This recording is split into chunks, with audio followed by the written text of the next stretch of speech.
Oui, très chers internautes, vous nous suivez partout dans le monde et vous nous suivez avec beaucoup de confiance. Vous avez belé na États-Unis d'Amérique, France, Canada, Finlande, pourquoi pas na ba Congolais nyosu bazana Soudaf na bino nyosu bozana kati République démocratique du Congo, bolandaka biso, bozaka biso, motema na bino eza biso pe boza motema na biso.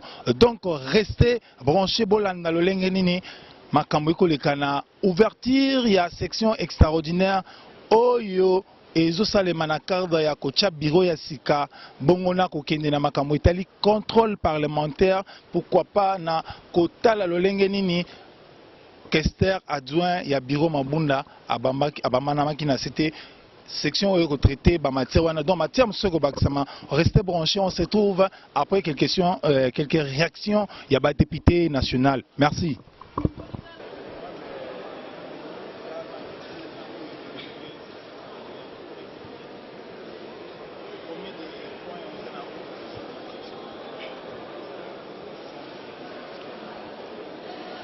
Merci beaucoup pour na motuna na yo. Nakanisi bino ba presse parlementaire boyebi makambo nyonso ndenge ezoleka na palais du peuple depuis destitution ya bureau Mabunda nano tozwi bureau définitif ya sikate, raison pour laquelle tozalaki bloqué on Kisasa toke ba vacances parlementaires te parce qu'il fallait tokota dans session extraordinaire. Des convocations, des sessions, on va convoquer biso. Nakanisi, na convocation en session, nous avons un point sur qui mi balé sur qui mi satumo ya liboso, et ça poursuite ya des institutions ya membres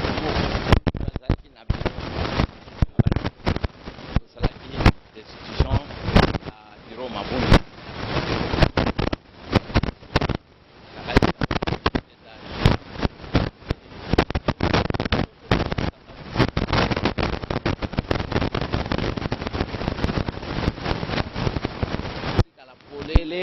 Otika la vite, alors nde tokoleka na phase mosusu, au phase mosusu ya kosala nini ya kopona ba membre ya sika kototia bango na bureau. Also totie ba membre ya sika. À l'issue ya installation ya ba membre wana ya sika wana de makambo mosusu eko se dégénérer. Makambo donc gouvernement ekokweya soki lunkamba démissionner te tokota na ba procédure mosusu. Koto bimisaye après gouvernement, comme on a biloko, ba mandataire de l'État, il y a ba société songolo, pas qu'à la bakoko y a paix. Donc, ça printemps parlementaire, au koko y sa biloko nyon samabe.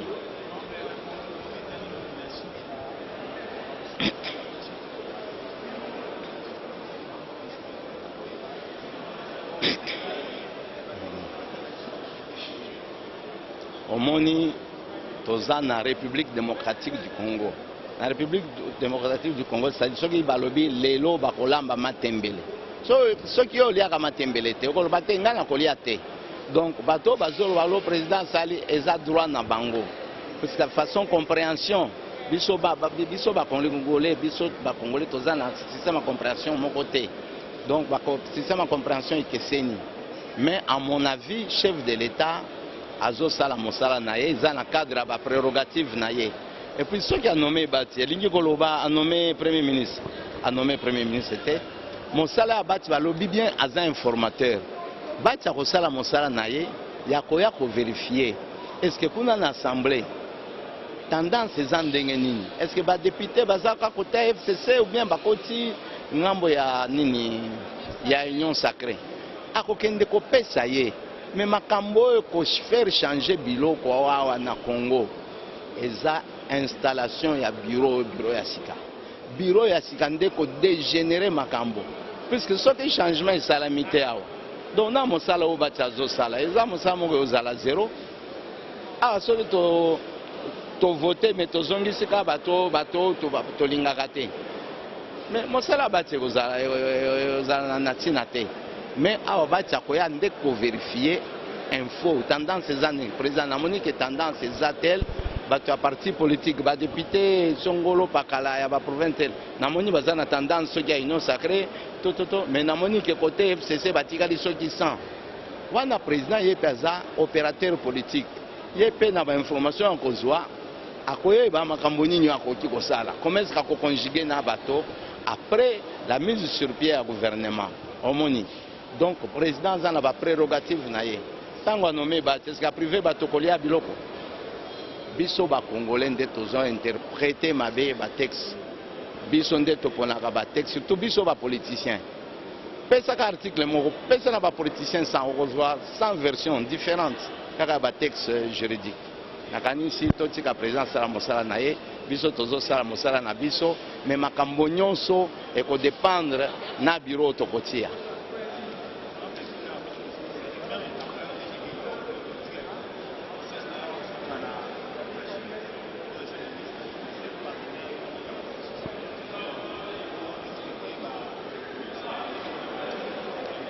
Heureusement que l'objet est la rumeur, mais cause à la paix, la proposition et à Batomosusu, et cause à la paix, Makanisi, peut-être outil na Bakonzinabiso, Webi Kenganaza, double brassard, élu au niveau provincial à Katanga, et puis élu au niveau national.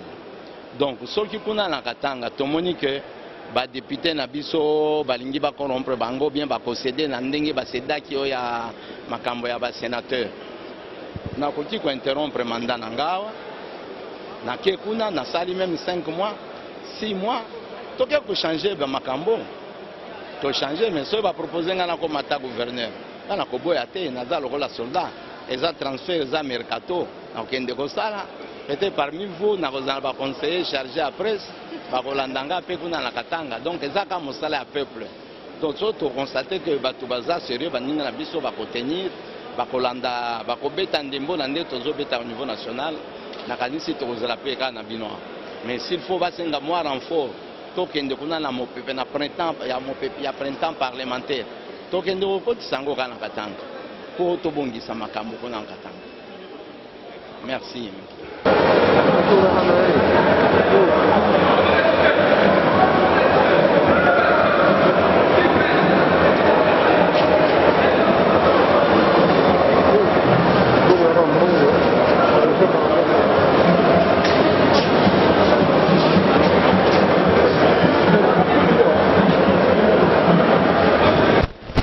Nous savons que la session vient de s'ouvrir, la session extraordinaire. Vous connaissez le cheminement des processus que nous avons commencé avec les pétitions qui ont écoulé le bureau de l'Assemblée nationale. Et maintenant, nous devons mettre en place un nouveau bureau. Et pour mettre en place un nouveau bureau, il fallait se créer du temps, parce qu'on était à la fin de la session. C'est ainsi qu'on vient d'ouvrir cette session ici, au cours de laquelle nous allons finaliser d'abord la pétition en rapport avec les questions adjoints et ensuite mettre en place le bureau définitif de l'Assemblée nationale. C'est cela à quoi nous allons nous exercer pendant ces 1 mois ici. Mais aussi, on ne peut pas exclure le contrôle parlementaire parce qu'en fait, c'est pour cela que nous sommes députés. Nous avons 2 missions, la mission de légiférer et la mission de contrôler. Et nous n'allons pas rejeter le contrôle parlementaire, même si on se trouve dans une situation quelque peu compliquée. Voilà.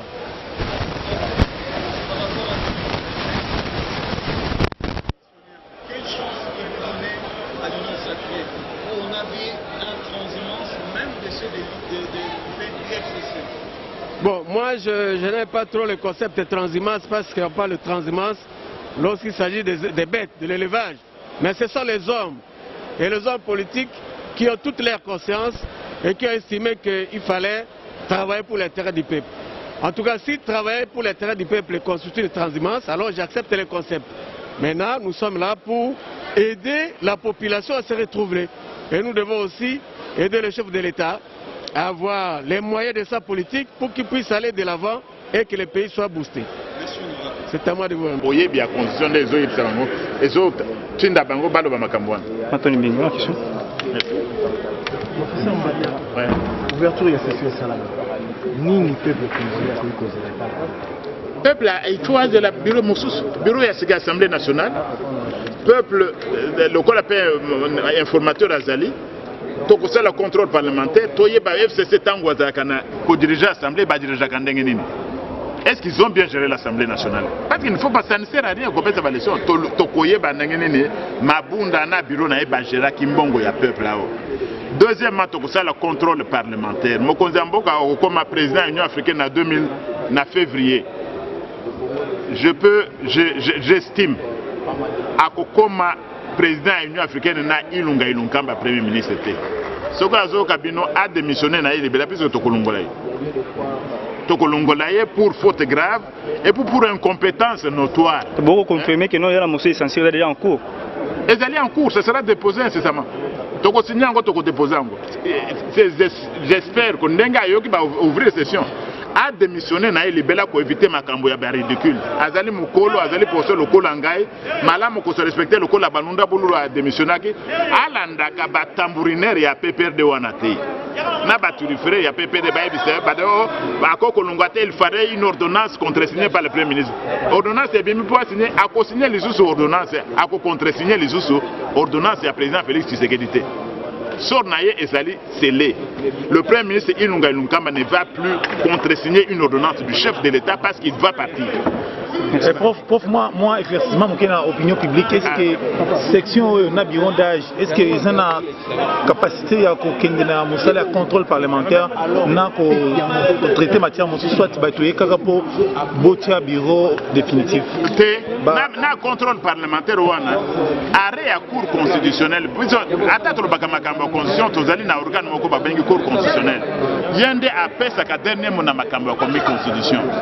Bureau yo a sengaki a salaki requête par la cour constitutionnelle. Cour constitutionnelle a payé makoki. Il y a convoqué session extraordinaire. A payé makoki pour ba examiner makambo sur balobi wana na contrôle parlementaire et ça la mana session yo.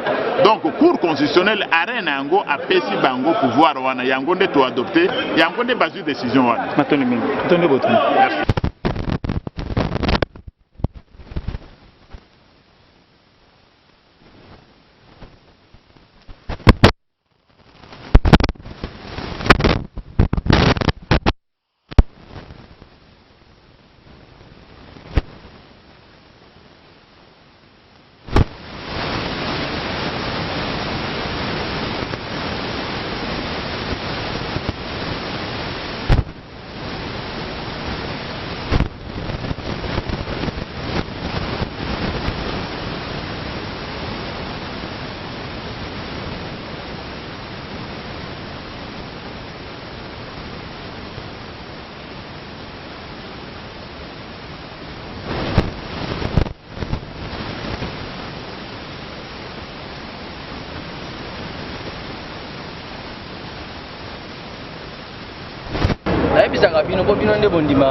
Les riches ont leur passé, les pauvres ont leur avenir. Ce qu'on a pouvoir et respect.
déjà listés.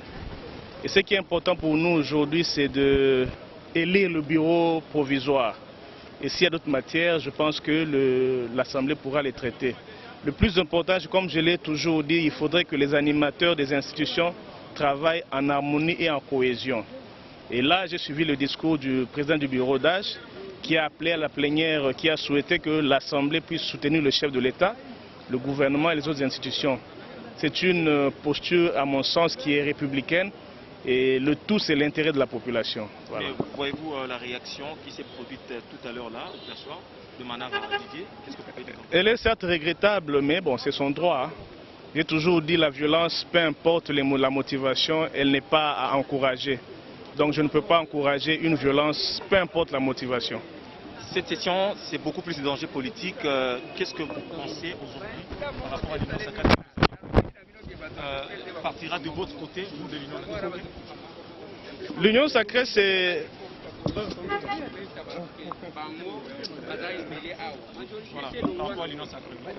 L'Union sacrée, c'est un ensemble des personnalités, des élus qui ont adhéré au bon sens, comme le chef de l'État l'avait dit.